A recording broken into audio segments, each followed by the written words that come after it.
భారతదేశానికి అంటే ప్రపంచంలోనే అతిపెద్ద ప్రజాస్వామ్య దేశమైనటువంటి భారతదేశానికి ఒక ప్రతిపక్ష నేతగా ఉన్నటువంటి రాహుల్ గాంధీ నిన్న మాట్లాడుతూ ఈసీ మీద విరుచుకుపడ్డాడు. ఎందుకంటే బీహార్లో ఇప్పుడు ఓట్లు ప్రక్షాళన జరుగుతుంది కదా, దాన్ని ఎదుర్కోలేనటువంటి రాహుల్ గాంధీ ప్రతిపక్షాలు ఏం చేస్తున్నాయంటే ఈసీ మీద ఇప్పుడు ఒక పెద్ద అణుబాంబు తయారు చేశారంట. అంటే ఆ నిజాలు గనక మేము బయటికి విడిచిపెడితే ఈసీ దేశంలో దాక్కోవడానికి ప్లేస్ కూడా ఉండదు, జాగా కూడా ఉండదంటూ రాహుల్ గాంధీ తీవ్ర పదజాలంతో ఈసీపై అయితే విరుచుకుపడ్డారు.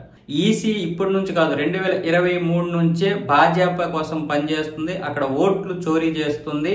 ఈ ఓట్లు చోరీ విషయంలో మేము ఒక పెద్ద నివేదిక తయారు చేసాం, అది ఒక అణుబాంబు లాంటిది. ఆ అణుబాంబు 100% కూడా నిజాలు ఆధారాలతో కూడినటువంటి అణుబాంబు. అది బయటకు వచ్చిన రోజు ఈసీ దాక్కోవడానికి ప్లేస్ ఉండదు, ఆ పరిస్థితి అయితే వస్తుంది. ఇక త్వరలోనే ఆ బాంబుని అయితే విడిచిపెడతామంటూ ఇప్పుడు ఈసీని భయపెట్టే ప్రయత్నం అయితే రాహుల్ గాంధీ చేశాడు. వాస్తవానికి ఈ రోహింగ్యా ఓట్లు, చనిపోయినటువంటి వారి ఓట్లు, ఒకటి కంటే ఎక్కువ స్థానాల్లో ఉన్నటువంటి ఓట్లు, అలాగే 36 లక్షల మంది స్థాన భ్రంశం కలిగినటువంటి ఓట్లు, ఇలాంటివన్నింటినీ కలిపి దాదాపు 65 లక్షలు అయితే ఇప్పుడు బీహార్ ఓట్లు అయితే పూర్తిగా తీసేశారు. ఇలాంటి పరిస్థితుల్లో రాహుల్ గాంధీ చేసినటువంటి వ్యాఖ్యలు ఇప్పుడు తీవ్ర దుమారం లేపై ఈసీ అయితే కొట్టిపారేసింది. మేము ఇతనిపై కేసు పెట్టొచ్చు, కానీ ప్రతిపక్ష నాయకుడిగా ఆయనకి హుందాతనం లేకపోయినా మాకు హుందాతనం ఉంది, ఇలాంటి వ్యాఖ్యలు చేసే కంటే ఆ ఆధారాలు ఏంటో చూపించండి, కోర్టులకి మీరు సబ్మిట్ చేయండి, కోర్టులు ఒకవేళ మాది తప్పుంటే మాపై వాళ్ళు యాక్షన్ తీసుకోమనండి. ఇందులో మాది ఎక్కడా కూడా పారదర్శకత్వం లేకపోతే మేమే ఈ రోజు మా తప్పును మేము ఒప్పుకుంటాం.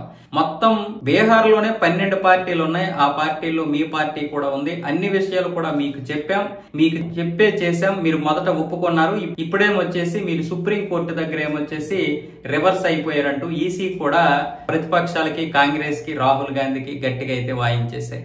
ఇంకా ఇంతకంటే ఏం చెప్తామండి, 65 లక్షల ఓట్లు ప్రక్షాళన అంటే మామూలు విషయమా?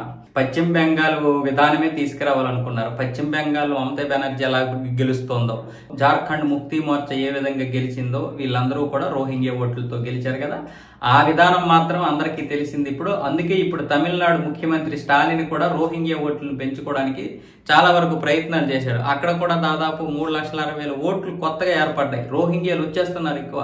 ఇప్పుడు అస్సాంలో కూడా వీళ్ళు ఎక్కువైపోయి బీజేపీ పార్టీని ఎలాగైనా సరే ఓడించడానికి ప్రయత్నాలు జరుగుతున్నాయి. అలాగే మహారాష్ట్రలో కూడా వీళ్ళు ఎక్కువైపోయారు. ఇప్పుడు దేవేంద్ర ఫడ్నవీస్ ప్రభుత్వం వీళ్ళ భరతం పడుతోంది.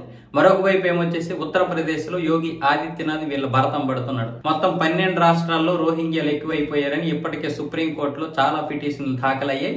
కేంద్ర ప్రభుత్వానికి సంబంధించినటువంటి లాయర్లందరూ కూడా దీని గురించి వాదిస్తున్నారు. వీళ్ళందరినీ కూడా మన దేశం విడిచిపెట్టి, అంటే వాళ్ళ దేశమైనటువంటి బంగ్లాదేశ్ పంపించడానికి ప్రయత్నాలు జరుగుతున్నాయి. 2029 ఎన్నికల ముందు ఇదంతా ప్రక్షాళన జరుగుతుంది. ఎందుకంటే ఇప్పటి నుండి చేస్తే మన వాళ్ళకి అంత ఇది ఉండదు. పైగా ఎన్ఆర్సీ పేరుతో మనం బయటికి పంపించే ప్రయత్నాలు చేస్తే ఇక్కడ కుహనా మేధావులు, సూడో సెక్యులరిస్టులు, ఈ వ్యవస్థ అంతా కూడా అడ్డుపడుతుంది. చూస్తున్నారుగా రాహుల్ గాంధీ ఎలా మాట్లాడుతున్నాడు.